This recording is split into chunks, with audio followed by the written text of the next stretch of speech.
محمد، مؤخرا عدت من الجزائر. نعم. وكان في هناك حادثة لطيفة جدا صارت معك. وجهت لك طفلة جزائرية وأعطتك حصالة. والله أنت متابعني منيح عليك.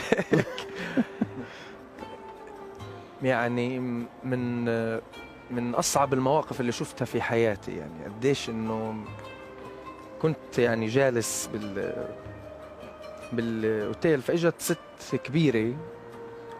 شوف يعني هلا مش بدي امدح قديش، يعني بدي احكي هالموقف وبدي احكي عن شعب الجزائر اذا بتسمح لي.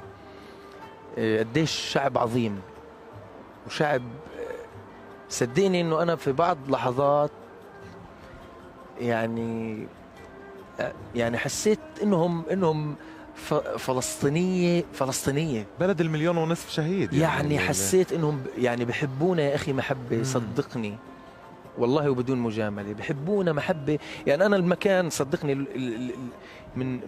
من يوم ما بلشت يعني انشهرت وبلشت اتحرك على دول عربيه وهيك بالعالم، البلد اللي ما بدي احكي بصراحه مش تحيز او شيء، بس البلد اللي بكيت فيه الجزائر. كان الجزائر. من كتر ما حسيت هالمحبه اللي عندهم يا اخي، والله العظيم شيء يعني بحرك الحجر. انه محبتهم لنا. اجت ست كبيره اجتني على الاوتيل وجايبه معاها بنتها صغيره عمرها 8 سنوات. بتقول لي بنتي إلها من اول ما انت اجيت على البلد على الجزائر، قالت لي وبنتي بتبكي ما بدها توقف بكى. قالت لي بدي اشوف محمد عساف. تخيل شو القصه. يعني الموضوع انه هي مش بدها تشوفني، في هدف. شوف العظمه في بنت عمرها 8 سنوات. اجت البنت جايبه حصلتها هيك صغيره وفيها فلوس، فجاي بتبكي البنت انه بدها تعطيني الحصاله هاي اللي فيها الفلوس. بتقول لي هدول اعطيهم لاطفال غزه. يا الله. واو.